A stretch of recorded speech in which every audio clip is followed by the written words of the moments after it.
Yo, what's up, guys? So, as usual, I'm always trying to bring you guys some info that is useful and to kind of help people out that are just kind of getting into the whole like driving Subarus off-road type of thing. And one of the most common questions that I see still to this day, even with all the information that's out there, is what's the biggest tire I can fit on my Subaru? Whether or not it's with a lift or without a lift, whatever it is, that's like one of the biggest questions. The other question is related, and that is, how do I make these tires fit? So today what I'm gonna do is just kind of go over some of the things that you'll want to keep in mind as you install a bigger tire on your Subaru, regardless of what model you drive. I'm just gonna give you some quick tips and kind of show you what I had to do when fitting a larger tire on my 2006 Forester. It's the SG chassis. It's the facelift version, so after they swapped over to a slightly different looking front end, but basically the same car from model year 03 to 08 in the United States. This car, let me just show it to you. It's kind of a piece of junk, but I like it a lot. This car came with a 26-inch tire, and I have jumped up to the 235/75/15. That's kind of become like a popular size with Subaru owners that want to take their car off-road. This tire has an overall diameter of right around 29 inches, so it's almost a full 3 inches taller than what came stock on these vehicles. So let me kind of just show you some of the first things that I did when I installed this tire. I chopped my front bumper. This may not be necessary, but I really like the extra space that I got right in here. The bumper came down a little bit further. I obviously have a tube bumper that a friend of mine made for me. It's not the most glamorous thing in the world, but I can knock over anything I want, and it's got recovery points on it, so it works pretty well for what I need. What you're probably going to have, if you haven't chopped your bumper yet, you are going to have a plastic fender liner that comes down here. You can see what's left of mine on this side. It's just a plastic splash guard to keep water and everything out from inside your engine compartment, to kind of just direct water and debris back down onto the road as you drive. So you will probably, if you go more than maybe 1.5 inches in overall diameter larger than stock, you'll probably want to get a heat gun, and you'll likely have to massage the fender liner. You'll have to heat it up and kind of push it out of the way. I did that before I just decided to chop my bumper. I actually liked the way it looked to cut the bumper, and it gave me more approach angle in the front. I don't really have great approach angle anymore now that I've got a new bumper, but oh well, that is what it is. So yes, you'll have to massage your fender liners. You could maybe use a hair dryer, but I don't think that's going to get hot enough. Just worst case scenario, go to Harbor Freight or Amazon and just get an affordable one. You don't need something that's got a bunch of different variable temperatures and things like that. You just need a couple settings, and you just need to be able to heat them up and then push them out of the way. The other thing that you'll probably have to do, I used to have some side skirts here. Just they're more for cosmetic purposes, but you don't necessarily need them. I just took mine off. I removed the side skirts and I removed the stock mud flaps. I should get some aftermarket mud flaps and put them on here. I just haven't been bothered to do such a thing. So yeah, you'll likely either have to trim your side skirts, because you'll bump right here where they come out. You'll probably bump into them. I know for a fact that if you go with a tire this size, your mud flaps will not fit. You'll bump into them all day long. So you'll have to take those off and do like a real thin, like rally armor or rock blocks or something like that. Now, if you are like me and you decide to just rip everything off and get rid of your side skirts, you'll be left with some holes here into the frame.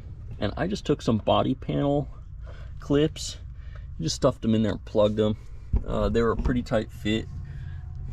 Some of you guys might think that's stupid. Maybe it is stupid. I just don't really care. I just didn't want open holes right there. But that's what I did. Now, you're also going to notice, it's kind of hard to see here. Let me go check the other side real fast. Yeah, it's a little easier to see on this side. But in these vehicles, you're going to have what's called a pinch weld. And the pinch weld sticks out. It goes along the inside of the fender in the wheel well, and it sticks straight out. And if you install an oversized tire, what's going to happen is this pinch weld is just going to cut into your tire. So what I did, you can see, maybe you can't, I don't know. Let me see if I can get a who knows? I can't see if that's even showing anything, but you'll notice that I just took a hammer. I just pounded it over, smashed it over. You could even use like a cutting wheel. You could just zip that thing right off and just cut it right out. But I just opted to take the old mini sledge, the problem solver, fold that bad boy over. I hit it with some paint after I did it to cut down on rust. You can see my tire still touches it, even though it's folded over. It's still been polished by the tire. So that just goes to show how much damage it'll do to your tire if you don't fold that over. And like I said, you can choose to do it however you want. If you plan to cut with a cutting wheel, make sure that you put some kind of sealer in there. You don't want to have a bunch of rust, and you also don't want to go too far down into the pinch weld, because then you'll split the two pieces of metal open and you will have to do some welding or something to fill it in. So that's what you got to do up front. You don't have to worry too much about the spring perch here on the fronts, but it's still something to consider. But if you're not really going any bigger than this size tire, then you don't have to worry about it. Let me just show you in the back. One thing that you want to consider in the rear, don't go with an El Cheapo no name like eBay kit. If you get a lift kit that does not have trailing arm spacers to lower your trailing arms, if you have the old McPherson style struts in the rear. Now if you got a newer Subaru, you're going to have a different setup, but for those of us with the slightly older models, if you have trailing arms, you want to make sure that you get a lift kit that spaces those trailing arms out. If you have a newer Subaru, you're going to want something that has what's called either subframe spacers or multi-link spacers, and what those do is just make sure that after you've lifted the vehicle, you don't end up with some really funky situation where your wheel is too far forward this way towards the front of the vehicle, because what happens, it'll push it right into your arch here and cause a problem. You don't want that, plus it looks stupid. So I've got the Anderson design lift kit on here, so mine's about as straight in the wheel well as you're gonna get. I removed my rear mud flaps as well, and the little garnish here, this thing, there used to be a plastic trim piece. I pulled that off as well. You'll probably have to do the same thing. There's just not really any way around it. You can't fit those stock mud flaps if you're going to do a 29-inch tire.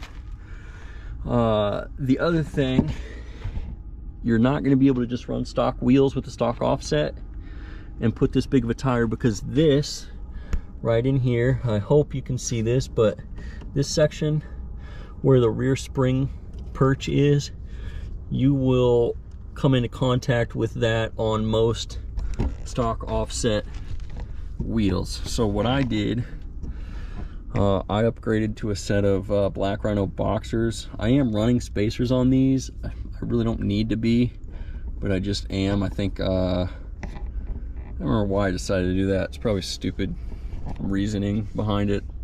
That's kind of how I do things. I just do stuff and then forget why I did it. But maybe it was just to have a slightly wider footprint. I don't remember.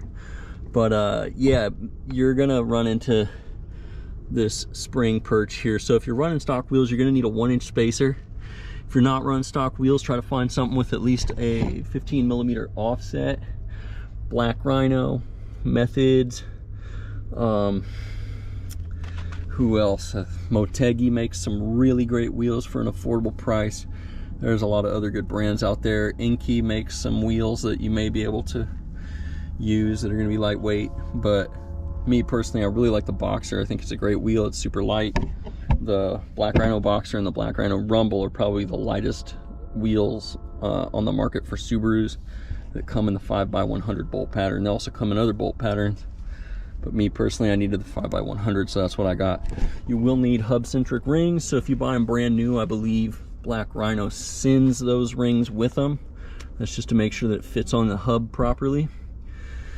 If you buy these secondhand, that's a consideration. You're going to want to make sure that you order some hub-centric rings before you install them so that they can roll straight down the road.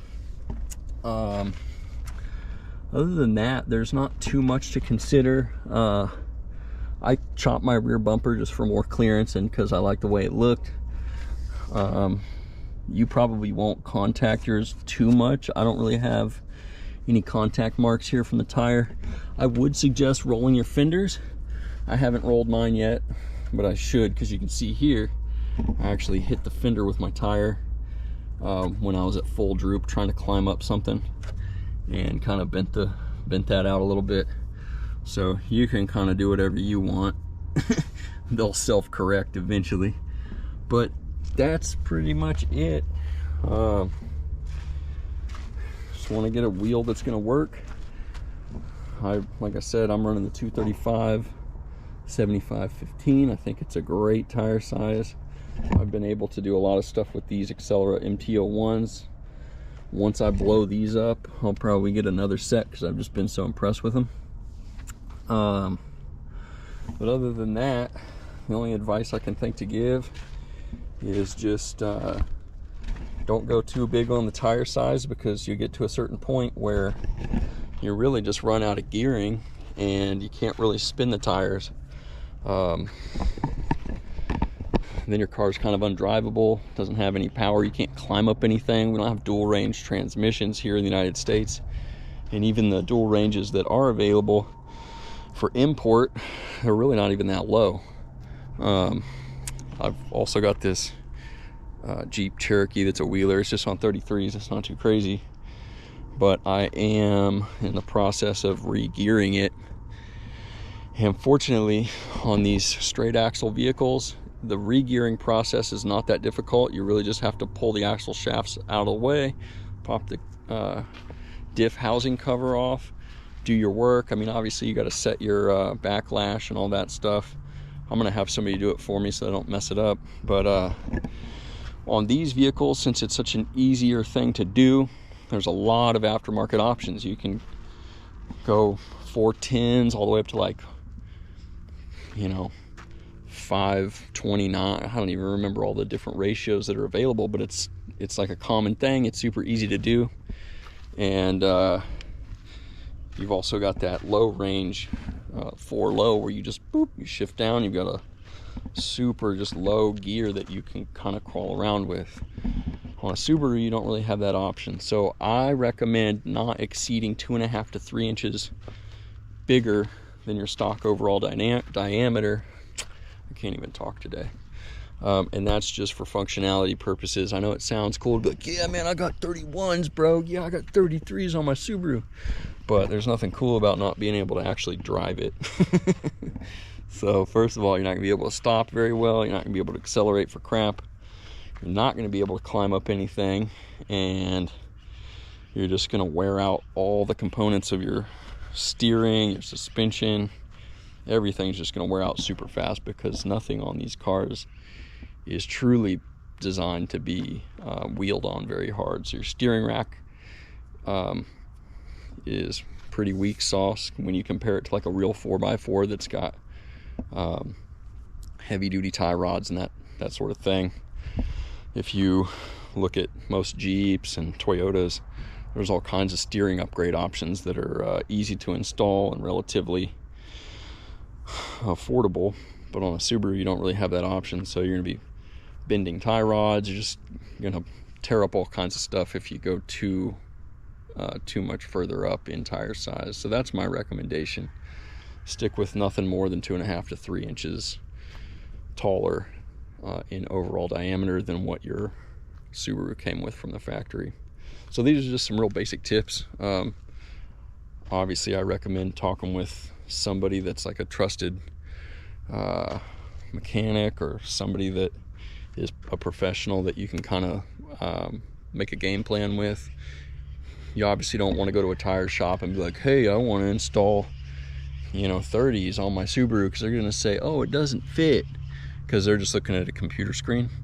And they're going to say, oh, that's not stock size, it's not going to fit, because I've heard it 1,000 times. So I just order my own tires online, do the I just take measurements, make sure everything's going to fit, do my research, and once I've got the tires in, I just take them in, have them mounted to my wheels, and have them put them on, because I've already done all the modifications to the car to make sure that they do clear. So I hope this helps you if you're kind of just getting into this game of wheeling in Subarus and kind of getting out and adventuring a little bit. If you have other questions, hit the comments and let me know what other obstacles you guys are experiencing as you kind of get into this hobby.